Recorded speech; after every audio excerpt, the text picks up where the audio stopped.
this webinar all about the report cards. I know that everyone was up in arms that first week after the report cards came out. Luckily, everyone has been a little bit calmer now, but I'm so excited that you are here today with us, and I'm going to hop right into our webinar. So today's webinar is not about blame. It's also not about what you should have done differently. You know, us as parents, we're always so negative and we want to look at what we did wrong. So this is not about this. This is really about understanding what actually has been going on. And I want you to walk away with a very clear picture of what to do next. So I want you to take a breath and let's get right into this. Okay, let me just make certain that my screen is sharing. Let me just see. I just need to quickly get my tech sorted. Okay. Let me just move myself a little bit. Sorry, guys. Tech is also always an issue. So you see here is myself. So I'm actually a former teacher turned brain training specialist through my own story, and also the co-founder of Bilingual Brain Training. Next to me is Marlies, my sister. She's actually a registered nurse who joined me on this journey about 13 years ago. So our goal is to really to help and support parents with children that struggle, but not only parents. We work with any age, but because we've walked the path, we understand how it feels. So between us, we bring a classroom, a little bit of medical background, okay? But most importantly, we bring real life to you. We have sat where parents who are exhausted and confused. We have worked with children who believe that they are the problem. And we have seen what happens when at some point, someone finally understands what's really going on. And that is what we do. We don't just understand the brain, we understand what it feels like when it lets your family down. I've walked that path with my son 18 years ago. I know exactly how you feel. So tonight is absolutely for you. Okay. So I want to start by just, acknowledging something, because I think a lot of us, we carry this with us quietly. Okay. You feel like I was there. You sat with your child, you helped, you encouraged, you pushed through the struggles, you pushed through the fights, okay? And then the report card came, and the marks just didn't match the effort at all. And now you are wondering, what am I missing? Is it me? Is it my child? Is it the teacher? Okay. So today we are going to answer that, because I promise you there is an answer. And it's not what most people think. All right. Let me just okay.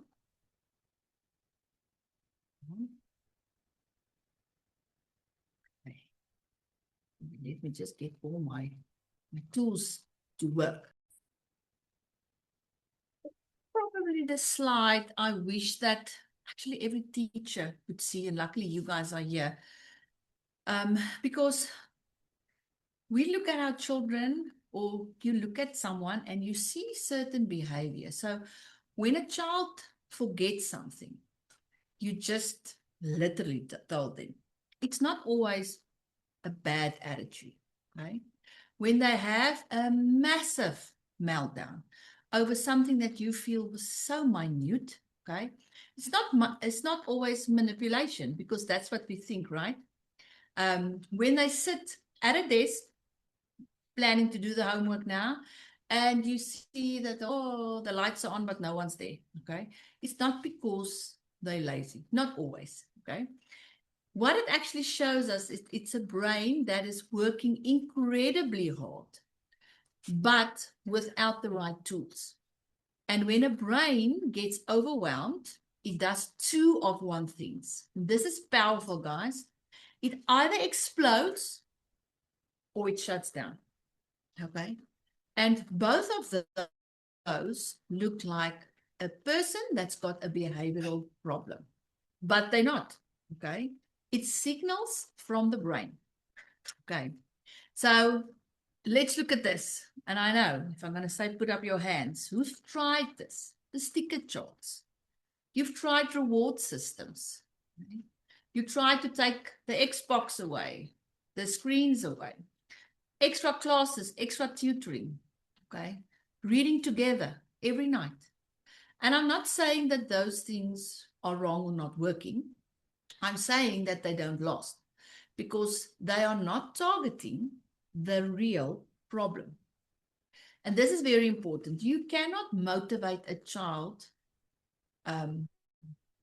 You can motivate a child all you like, right? But if the brain skill that that child needs to complete the task is not there, and listen to this, yet motivation alone is not going to build it.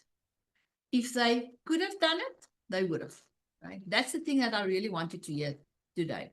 If they could, they would. No child, Marlies always says this, no child walks into the room, a classroom, and think, I want to be naughty and I'm not going to listen. It's not the intent. So the real question is, which brain skill is actually under pressure?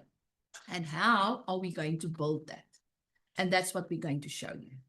All right, so let me introduce you to something that we call executive functioning. Now, as I was studying to become a teacher, you don't get taught any of these things, right? And even today's teachers, this is not taught to them. And if you think about a teacher that has to teach and work with 30 other kids, this stuff is important. Otherwise, all they see is behavior, right?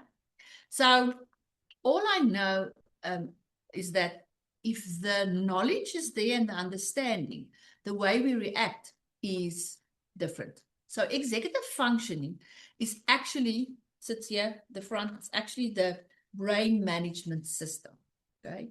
It's the part of the brain that's going to decide to pay attention, to get someone to get started, to keep going, to handle the emotions around that, okay? Hold the information in the head while you work, and helps you to plan what comes next. So every single struggle we just talked about, the forgetting, the meltdowns, the shutdown, the work that's not completed, it all traces back to one or more of these skills. And this is the piece that most schools, tutors, parents, most standard interventions completely misses. Not because they don't care, don't misunderstand me, but because most people just haven't been taught to look for that. All right. So I'm going to show you our BioLink tree. This is the one that we always use to explain where do we fit in, what do we do. So if you look at the beautiful leaves of this tree, right? Again, as I explained, we look at behavior, right? We see a person that doesn't listen, can't read, can't sit still, okay? Can't problem solve, okay? Can't pay attention, can't learn. We see the behavior, but no one asks us, or you, where does the primary problem live?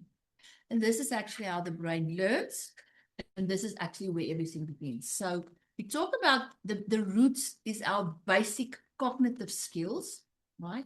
And if we build these brain skills very strong, we move up to our higher functioning cognitive skills. That is actually our executive functioning skills. So this, yeah, is exactly where we work. So let me explain to you, for instance, look at the tension. It's a cognitive skill. It's a brain skill, right? And so often parents come to us and say, but the teacher says my child don't pay attention. And what do you respond? And I'm not doing this to be nasty. I'm doing this to illustrate the point. You don't only have one type of attention. There's actually, the clever people say 7. For me, logically, if I think about day to day, there's actually 3. So the one is called sustained attention. So starting a task, completing it, you can hold your attention for a certain amount of time. But then you get selective attention. So selective attention is being able to filter distractions, visually and auditory. So I can keep talking to you, even though the lawnmower is going outside or a phone is ringing. So I hear it, I'm aware of it, but I can filter it. It's not taking me off task. And then the third one is that us women can do wonderfully. We can multitask, divided attention. So divided attention is where you can really multitask. And if you look at school, that's when a child can look at the board, remember, and write it down. Okay, take notes from the board to there. Okay, and a lot of them struggled. In the beginning of this year, I actually worked with a 21-year-old student. When I asked him to listen and take notes, he couldn't do it. Okay, it's all skills, right? Okay, and that's the positive thing here is, remember, it doesn't matter where your level of your skill lies. If we know where to pinpoint it and where to start, we can build from there, because skills can be developed. If you can't play piano, you can be taught how to play piano. It's skills. You never knew how to drive, but then you started driving, right? Okay, so we look at all these different cognitive skills, and we need them all. And we need these skills in simple activities every day. So your executive functioning skills, and that's why I wanted to pull this through to school marks, is that look at this: planning, organization, time management, right? Impulse control, self-monitoring and regulation, right? Working memory. So imagine this now. The child is writing maths. He is scared of maths. I was scared of maths, right? I had this anxiety with regards to mathematics. And what did we say? What happens with a brain that's under pressure? Two things. Either explode, so we're going to see impulsivity, or shutting down. There's nothing, okay? Can't react, forget, okay? So if the child sits now in the maths and it's maths, and he look at that worksheet, what does he have to do? He has to plan. He has to look, okay, I've got 1 hour. It's 60 marks. There's short questions, there's long questions, there's illustrations or whatever. So all of this, the planning, to start, to see I've missed this, get so anxious, not create, don't go into impulsivity, right? So in answering a simple questionnaire or a worksheet or a test, if the skills they could have learned for hours and hours and hours and hours, they know they have the knowledge, it's there, but they cannot access it because of poor executive functioning skills. So now that leaves us with a question of, so the 50 out of 100 for the maths, is it because he didn't study, didn't understand, or is it maybe executive functioning skills? Okay, that's the point I want to make. And this is very, very powerful. So let's go, and I like to be practical, okay? Because I want you to this to click with you. So when we look at working memory, right? So working memory, they talk about it's a sticky note in your head. So information comes in, I can hold and manipulate, take that information and carry on with it, okay? So your child, if they read the question, loses the question before they've even finished writing the answer, okay? So they know it, and then the next moment it's gone, okay? So working memory is a big thing, and working memory is one of the core exercises in our program.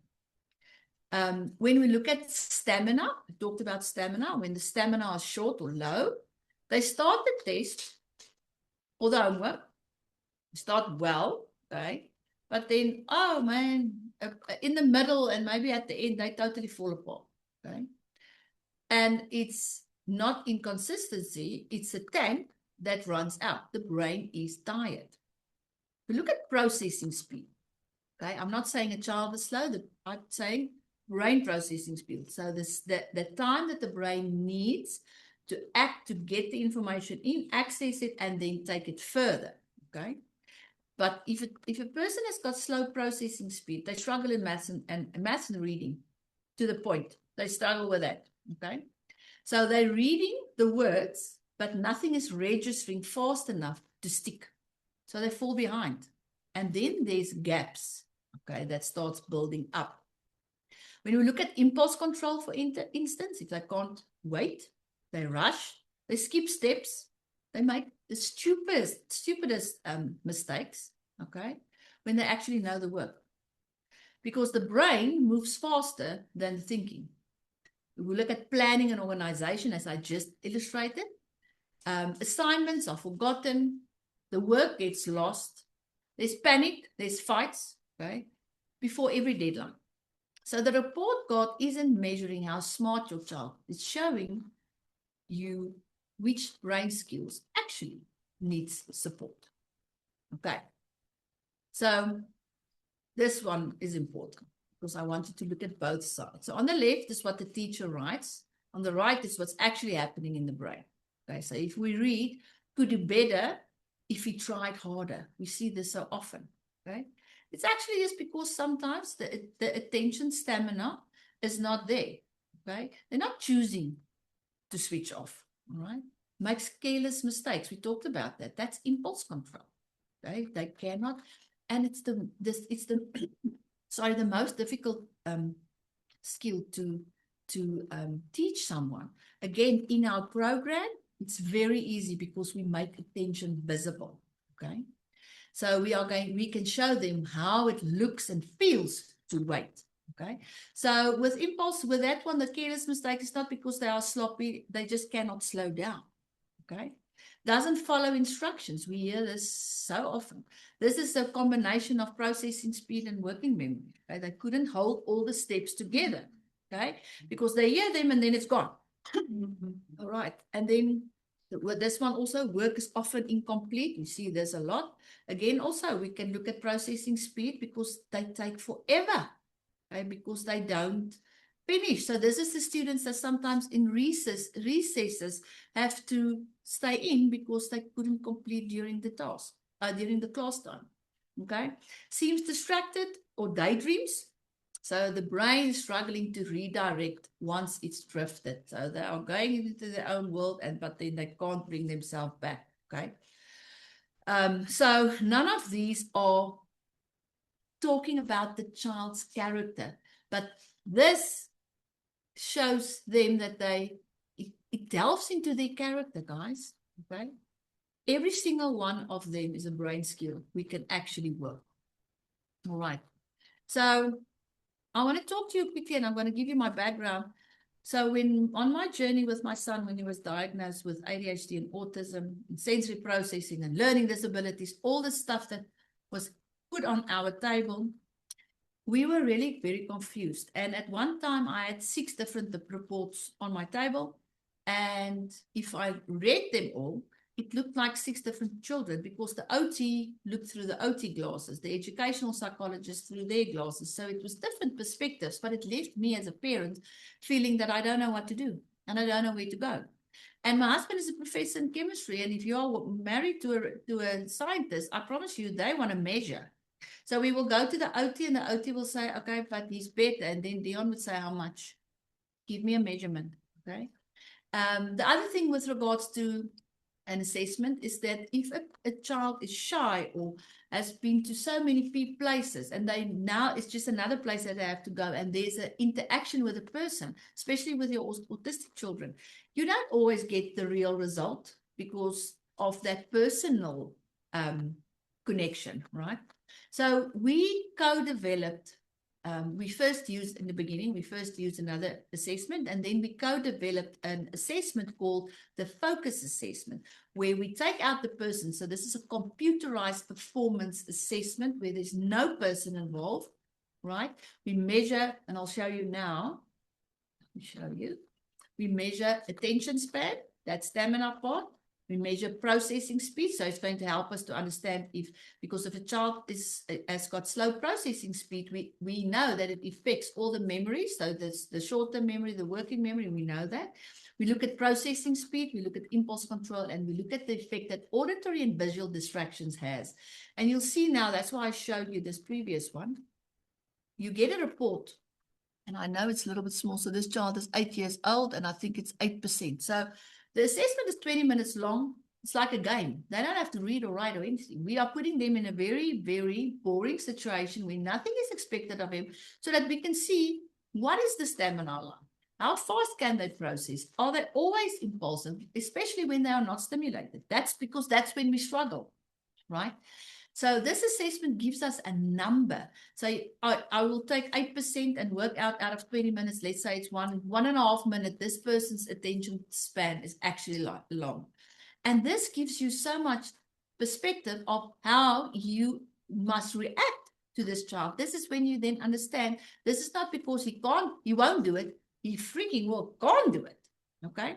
So that's why you want an objective measurement. And that's what we use to not to diagnose, guys, but to have a starting point of what does my child look like? And like I said, if he's struggling, is it because he can't or he won't? We can make that distinction as well. Unfortunately, a lot of children through behaviors for years and years and years through their behaviors shows us that they can't. And then at one point, especially if they start getting older, they are fed up because they are crying for help, but no one is helping them. And what does that I can't become? It becomes I won't. And that's when you get children that says, I'm not even going to try. I'm over this. Okay, we don't want that. So we use this focus assessment together with some questionnaires that you complete, and then do a full hour feedback with you where we talk just about your child. And we've got data, guys. We've got real numbers. It's not just opinions. That's what you want. Okay. So it's going to show us, it's going to give us a clear picture. Okay. So we would love for you to consider this. And I'm not saying even do it. I want to invite you and say, listen, go to our website, or find your agency near you. Just go and let them show you how it looks, what they will do on the day, how reports looks like, and then you make a decision, right? We are not forcing parents at all, but if you have this understanding, it changes your world, okay? So what happens if you have this clarity?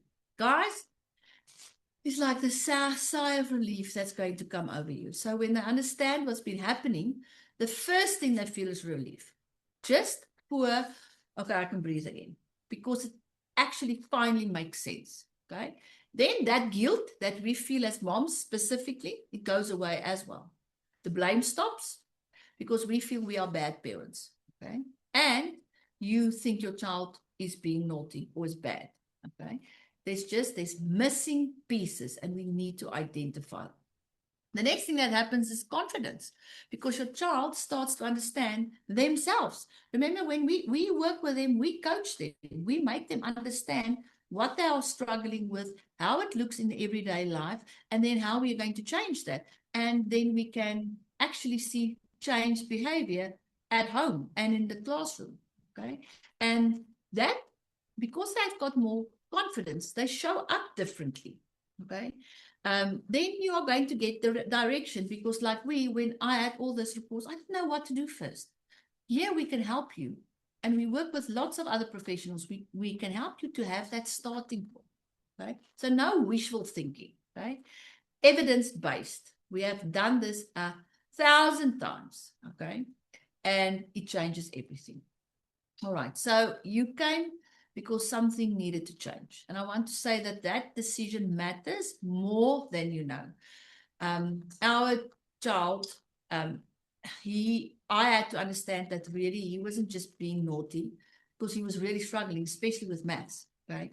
So getting that first step right, to just have a starting point, okay? No one will pressure you to do anything, but just understand your own child. And the wonderful thing as well is that if you have that information, you can go to the teacher and also share with the teacher, but listen, this is not because he won't do it, it's because he actually really can't, okay?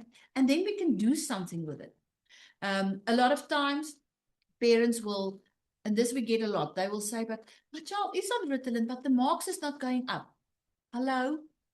Ritalin or any other medication is not going to improve your child's skills and the marks, okay? To improve marks, there are actually, we've got a list, and I'm going to send that to you, of 12 things that you can check off that shows you what is needed for good school marks.